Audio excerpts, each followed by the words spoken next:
ಹೊಸಿಲು ಕಾಯೋ ಮುತ್ತೈದೆ ಲಕ್ಕಮ್ಮ ಲಕ್ಕಮ್ಮ ಬಾಮ ಅತ್ತಿ ಲಕ್ಕಮ್ಮ.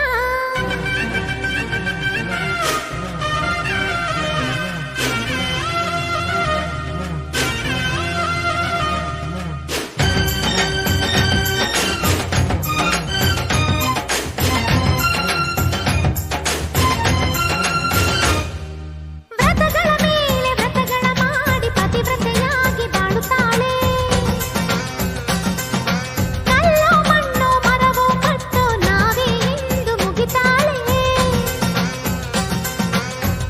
ಅವಳ ಆ ನಂಬಿಕೆ ನಮ್ಮಗಳ ಉಸಿರನ್ನ ಕುಂಕುಮ ಹೂವು ಬಳೆ ಅಕ್ಷತೆ ಮುಡಿ ತುಂಬಿಕೊಳ್ಳೋಣ ತಾಳಿ